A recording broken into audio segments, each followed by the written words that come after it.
Hello dear students, myself Dr. Sagar Borker. I am an associate professor in the Department of Preventive and Social Medicine, Atal Bihari Vajpayee Institute of Medical Sciences and Dr. Ram Manohar Lohia Hospital, New Delhi. The topic that is assigned to me is research question and hypothesis. Now, what I expect the student who is attending the protocol writing workshop to learn from this particular topic. So at the outset, let me explain what is epistemology. Epistemology is the study of knowledge. Now, how do we gain knowledge? We gain knowledge in medical field through research itself. There are various ways of gaining knowledge, primarily three broad ways. One is descriptive, second is analytical, and third is experimental. Now at the end of this session, the student should be able to define what is research, what is hypothesis, what is research question, and should be able to tell what is the difference between research question and hypothesis. The student should also be able to know the steps of life cycle of research, from where the research starts and where it ends, how the research question is framed, what are the criteria of a good research question, what are the sources of research questions for conducting dissertation. As you know, you will be doing dissertation during this particular MD course. Understanding the steps of research question, and finally define research hypothesis with examples that we will be discussing in the presentation, and what are the characteristics of good hypothesis. So let us begin with this particular frame of mind. So what is important in any research is not the answer, it is the question. How a particular question is framed, whether that question is answerable or not, whether the question is specific, whether the question inculcates intriguity in the minds of the person who is doing the research as well as the person who is reading the particular dissertation. There are various types of researches. They are basically divided into basic research and applied research. Now, when we define research, we start with uncertainty about a specific thing in a population, and what we do is we investigate so that we make measurements in the study population and then finally resolve this particular issue. Coming to an example of how to develop a research question, this is an example of video games and how bad it is to the society. Now, when we are using a too broad question, we frame it somewhat. What are the effects of video games on overall society? This is a too broad question, and it's not specific at all. The closer to a good question would be, do video games contribute to a bad behavior? But we do not know from this question what this bad behavior is and whose bad behavior is it. Now, when we want to hit the target, we have to frame a very specific question, and that would be, are children who play video games more likely to be violent? Here, children are the who, and the behavior, that is bad behavior, is specifically related to violence. Now, as I told you, there are two types of research. One is fundamental research, that is basic research, and second is applied research.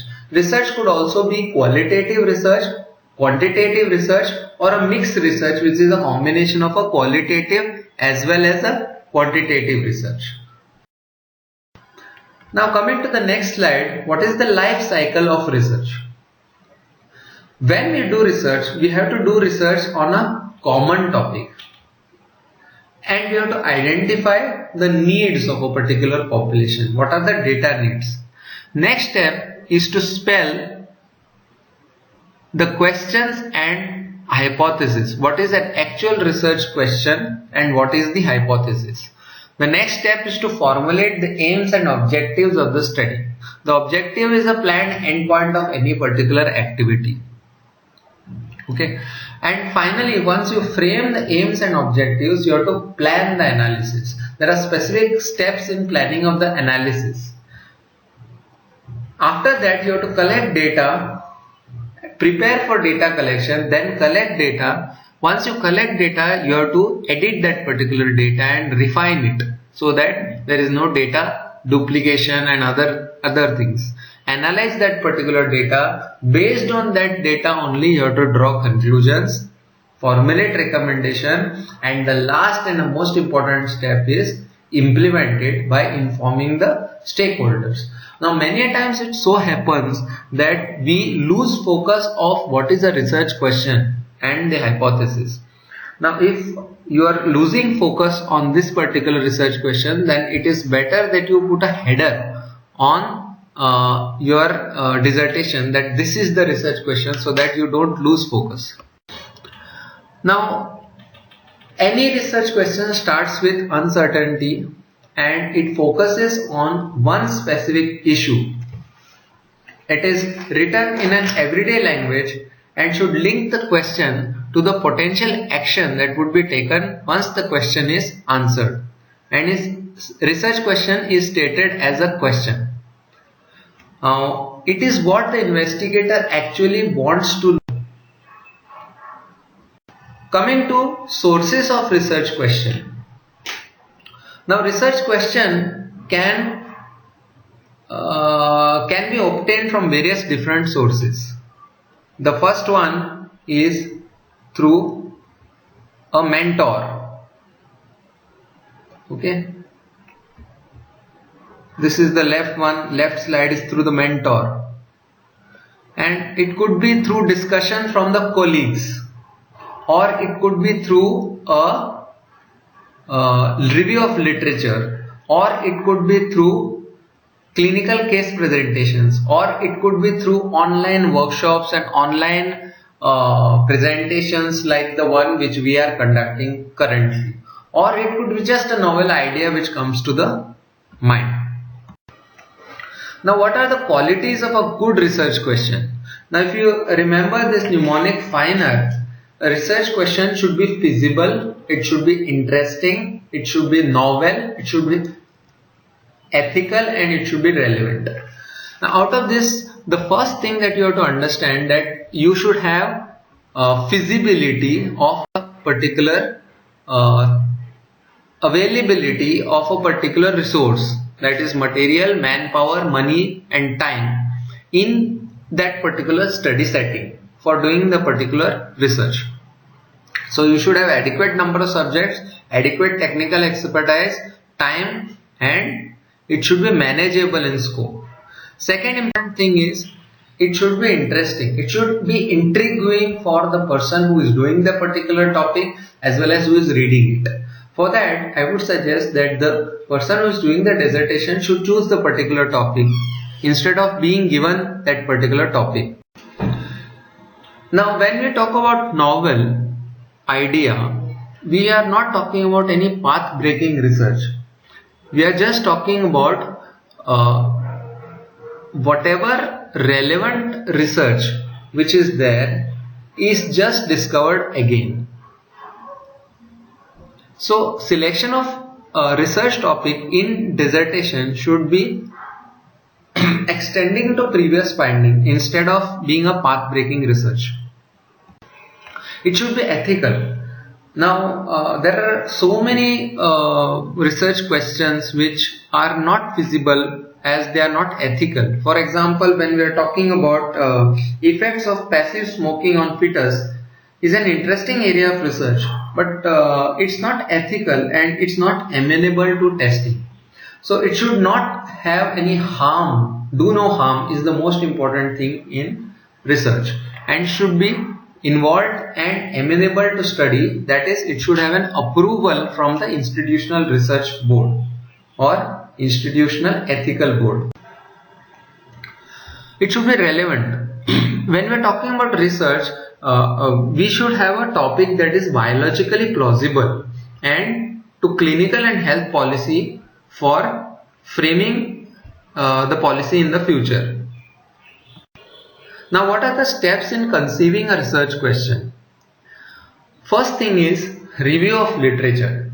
Prior to any research question, you should have at least 10 to 15 latest articles related to that particular topic, and you should have thoroughly read that particular topic articles.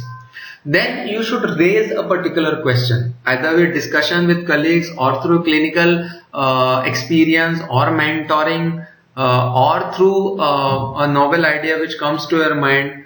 You should decide whether it is worth investigation by a peer review.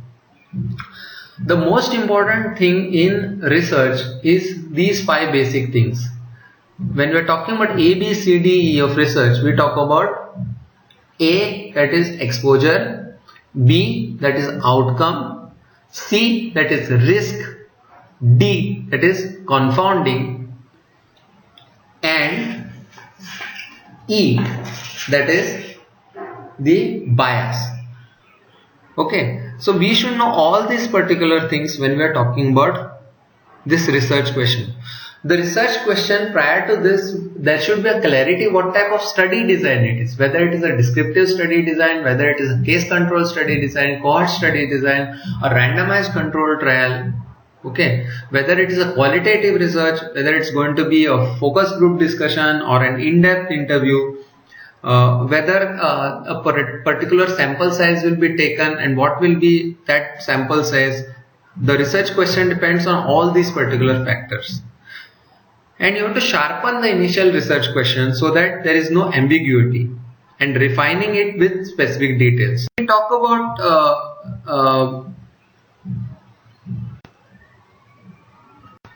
when we talk about reduction in body weight, whether it reduces blood pressure, we have to be very specific. Is reduction in body weight associated with overall well-being? Then we have to see other parameters that influence blood pressure, whether the blood pressure is influenced by other parameters, not only body weight, like for example salt intake, exercise, stress, how often people exercise or follow dietary restrictions, influence of demographic profile, whether it is related to the race, and what is the method of weight reduction, whether the weight reduction is through gymming or through physical activity like running. Now, after all these things, we have to frame that particular research question, whether brisk walking as an exercise of 30 minutes daily for 6 months will reduce body weight and will help in reduction of blood pressure to an extent of 10 millimeters of mercury. This is something called as a specific research question. Reduction in 8 to 10 points of the existing value. Now, when we have to define the exposure and measurable outcomes, exposure can be defined as brisk walking for 30 minutes daily for a period of 6 months, and outcome as a level of reduction in both systolic and diastolic pressure at least 8 to 10 points from the existing value. When we sharpen this particular question, we refine this particular question by giving specific details. When we are doing a descriptive question, is reduction in weight by doing brisk walking 30 minutes daily for 6 months resulting in reduction of blood pressure to an extent of 8 to 10 points, that is 8 to 10 millimeters of mercury. Then we involve observations to measure quantity, and we have to use comparison groups. So when we are making an analytical question, we have to make it as, is the reduction in weight by doing brisk walking for 6 months resulting in the reduction of 8 to 10 millimeters of mercury compared to those who don't. So here what we do, here we are using a comparison group. Generally for a descriptive question, it's an easier thing as compared to the analytical one. Now we have a primary question and a secondary question. A single primary question that focuses on the study plan and sample size estimate. Whereas the secondary question seeks about other valuable predictors and outcomes, not only the basic question in the study. Now coming to hypothesis. Unlike a research question, hypothesis is something as a supposition or a explanation made on the basis of limited evidence as a starting point for a further investigation. So what we are doing is, there is a limited evidence and that is the starting point for the next measurement or investigation. For example, a study is designed to look at the relationship between whether performance in the exam is dependent on sleep deprivation. Now, to assess this hypothesis is framed as sleep deprived people will perform worse on a test than an individual who is not sleep deprived. That is the hypothesis. There are basically two types of hypothesis: null hypothesis and alternative hypothesis when we are talking about statistically. When we are talking about research, we have simple hypothesis, complex hypothesis, statistical hypothesis, and we talk about null and alternative hypothesis in total. Whenever we are talking about null hypothesis and alternative hypothesis, null hypothesis is defined as H0 is defined as there is no statistically significant association between two variables, and alternative hypothesis is there is statistically significant association between two variables. Now in statistics, what happens is, when you want to prove something wrong, you have to prove the converse of it as true. So that is where we are talking about accepting or rejecting the null hypothesis, and alternatively accepting the alternative hypothesis when the null hypothesis is rejected, and vice versa. Now, looking at some of the examples, the research question is simply a question that the research intends to address, and hypothesis is what I told you was a suggestion or a proposition about how something might work or behave. Coming to the research question, do people use the internet to collect information about flights but still prefer to use travel agents to make their reservations? This is the research question. But when you are talking about hypothesis in this particular situation, while people may use internet to search for flights, they prefer to make their reservations or purchases via a travel agent. This is the hypothesis. Coming to another example, hypothesis: young people are motivated to become pilots because they perceive it as a glamorous job. Whereas in the similar situation, a research question would be: are young people motivated to join airlines as pilots because they perceive it to be a glamorous job? Now, if you observe this particular research question and hypothesis, your research question is basically a question which the research intends to address. It might be answered or it might not be answered, but it has to provide detailed justification of why it is answered or not. Whereas the intention of your research is to prove or disprove hypothesis. Similar to research which is based on the research question, you need not necessarily provide black and white answers for the hypothesis.